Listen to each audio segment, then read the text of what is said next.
From Wish TV and the All Indiana Podcast Network, this is the News 8 Daily 8 Podcast, a Wish TV News 8 update. Hi, this is Hannah Mordeau, and this is your News 8 Daily for Monday, April 27th. We are in a weather alert today for several rounds of potentially strong storms headed our way. Here's Marcus Bailey with what you need to know. You've got this area of low pressure that's wound up over Kansas and Nebraska. A warm front out ahead of it, and you do see a complex into Illinois and Missouri. Now, that is heading our way, but remember I said the dew points were pretty low? The air is pretty dry. The thinking is a lot of this rain's going to have a tough time staying together as it approaches the state of Indiana. And so we might get a few showers here, and I'll show you a futurecast in just a moment. But a lot of that rain is going to start to decay. That is not going to be our severe weather risk. Our severe weather risk comes later this afternoon. Most of our state is under a level 2 out of 5 risk for severe storms. Now, while all modes are in play, wind is the more elevated concern, but I do think a few tornadoes could be possible. Hail's a much lower threat, and this will be a fast-moving storm, so I'm not worried about flooding concerns. All right, Storm Track 8 Futurecast, hour by hour. Again, here's that first wave. See how it just kind of dies out mid-morning to midday? So not overly concerned there. Once we get to, let's say, noon, we are really going to be watching what's happening in Illinois and Iowa and Missouri.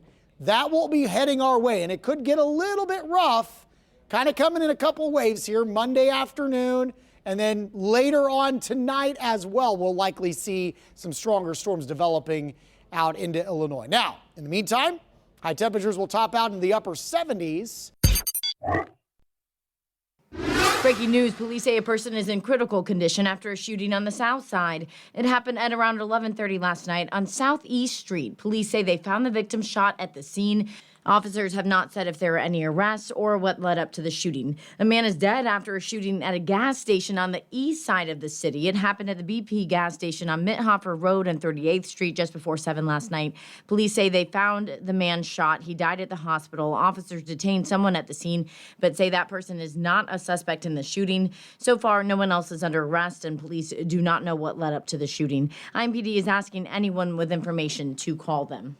Police in Bloomington say 5 young people were shot during Little 5 weekend near IU's campus after a fight led to a shooting early yesterday morning. It happened just after midnight on Kirkwood Avenue. News 8's Alan Self has the latest.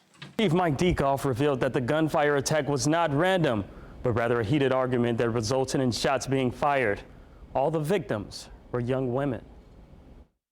A 20-year-old female, an 18-year-old female, a 22-year-old female, a 17-year-old female, and a 21-year-old female. Chief Mike Dekoff confirming the ages of the victims involved in the shooting. He says none are in life-threatening condition. But I want to reiterate, this was not just random gunfire. It was a fight between 2 people that had broke out. A fight that spoiled a joyful night, just as people were celebrating at the annual Little 500 in Bloomington. We had several officers stationed in the area to monitor the events. The event was going very peaceful until the shots broke out. Police say the shooting happened around 12:30 in the morning on the 400 block of East Kirkwood outside of Nick's English Hut.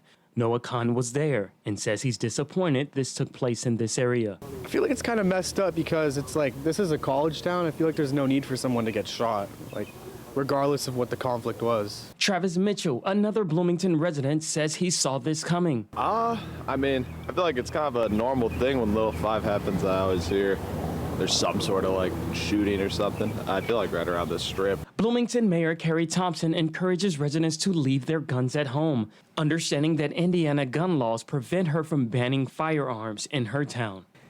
We have many visitors in Bloomington for many significant events and protocols in place to try to support crowds. That worked incredibly well for the national championship.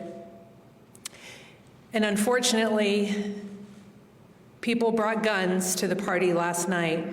The mayor added that the city will conduct a review of safety protocols as the investigation continues. In the studio, I'm Alan Self for Wish TV and WishTV.com.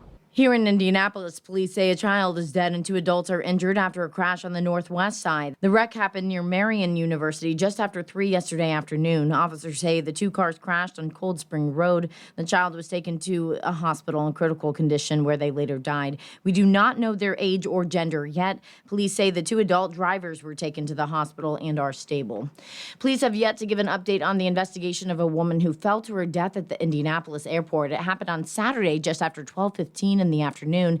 Airport officials say on camera they saw a white female fall from the outer curb of the upper terminal drive. Police say she landed in a grassy area about 50 feet below. Officials say she died at that scene. There's still no word, though, on who the woman was or what led to the fall. The suspected shooter at the White House Correspondents' Dinner is expected to appear in court today. Investigators say Cole Thomas Allen was armed with multiple guns and knives as he attacked the Hilton Hotel in Washington, D.C. on Saturday night. Reed Binion reports. 2 counts, assault of a federal officer, and using a firearm during a crime of violence. Acting Attorney General Todd Blanche outlining the initial charges the suspect in Saturday's White House Correspondents' Dinner shooting will face in court Monday. Whether there will be more charges when he's indicted in the coming days and weeks is left to be seen. The suspect, who sources say has been identified as 31-year-old Cole Thomas Allen, allegedly ran through a security checkpoint and opened fire. President Donald Trump spoke about the incident during a Sunday interview with CBS 60 Minutes. He just went to it, and then, boom, he popped through it. He was fast. When you look at it on tape, it's almost like a blur.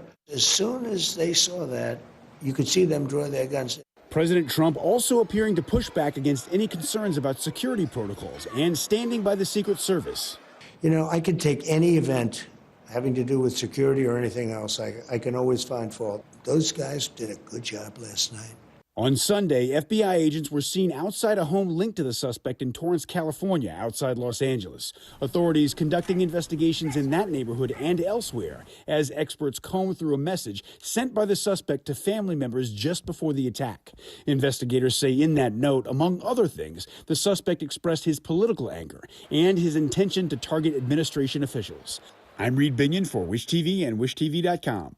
Congressman Marlin Stutzman represents the 3rd District of Indiana, and he was at the event as the gunfire erupted. This morning on Daybreak, I'm going to talk to him about what happened. This week, you can weigh in on regulations to help guide the future of data centers being developed here in Indianapolis. The Department of Metropolitan Development is holding 2 virtual meetings. Both will focus on a proposed ordinance to create zoning regulations for data centers. The meetings are on Tuesday from 6:30 to 7:30 p.m. and on Thursday from noon to 1 in the afternoon. We have a link where you can register right now at wishtv.com. The Indiana Fever are back in action and will hit the court here in Indianapolis this week. The Fever traveled to New York for their preseason game, their first preseason game of the year on Saturday night. Fever took on the Liberty, winning 109-91. But more importantly, Fever stars Caitlin Clark and Sophie Cunningham were back in action. It was Clark's first time back in the court since her season-ending injury last July. She started off strong with a couple buckets but missed her next 8 shots. Clark talked about the mental challenges of coming back from an injury earlier this week. Injury is really mentally taxing as well. Like, people don't always realize that, especially when you're at the point of trying to come back and trying to get over the hump of like trusting your body. That's the hardest part, is like you've done everything you can, you know, rehab wise and to get back on the court, and then it's like the mental block of trusting your body and knowing you put the work in. So I feel like it's a little more mentally exhausting from that standpoint. Fever are back in action on Thursday at Gainbridge Fieldhouse. They play the Dallas Wings. Tip-off is at 7 p.m. In Colts Watch, the team picked up 8 players in this year's NFL draft. The Colts GM, Chris Ballard, says he's committed to adding to the defense. The Colts selected 2 defensive ends, 2 linebackers, and a safety. Greenwood native Caden Curry shined starting for Ohio State last year. ISU safety A.J. Halsey brings speed and athleticism to the secondary, and Colts leadership think the most important pick is Georgia linebacker C.J. Allen. Heard about him through the vetting process, just the toughness, the edge he plays with, the leadership. It's impressive, and I can't wait to get him in the building. I think he's going to be a great leader for this football team, not only next year but in the future as well. Colts have not released their full schedule yet, but we do know they will play 8 home games and 9 away games in the regular season.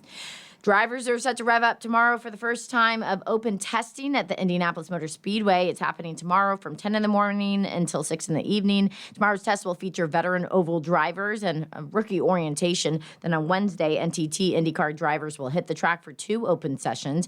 Those will be at 10 in the morning to noon, then another from 1 to 5 p.m. Gates open at 9 both days. It is free to get in.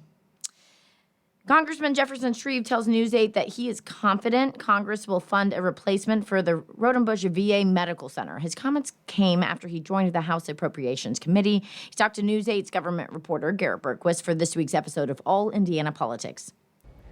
President Donald Trump's budget includes nearly $2 billion to replace the Rodenbush VA Medical Center. Shreve tells me the House Appropriations Committee has begun hearings on funding military construction.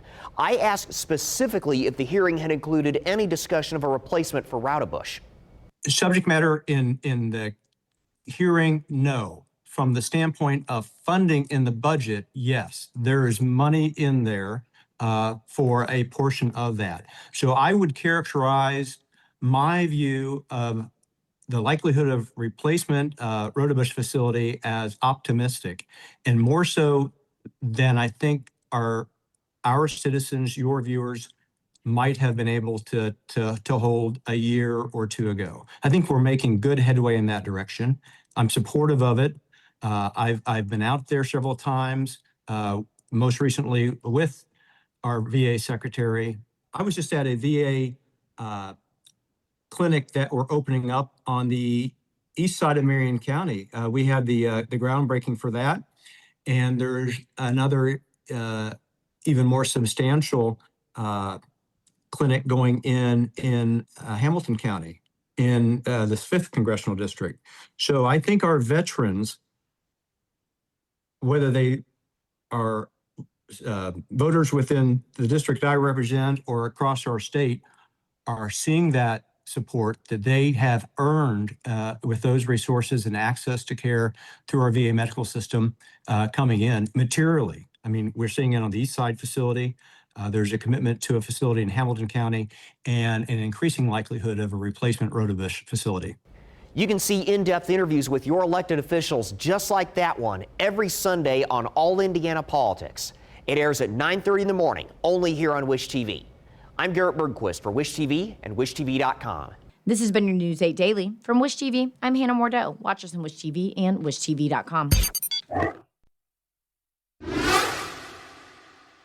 This is the News 8 Daily 8 podcast, a Wish TV News 8 update on demand. For even more, on demand and on the go. Connect with Wish TV on Facebook at WishTV.com and on the free Wish TV mobile app. Thank you for listening. And be sure to like, subscribe, and follow this podcast for updates every weekday morning on the All Indiana Podcast Network and wherever you get your podcast.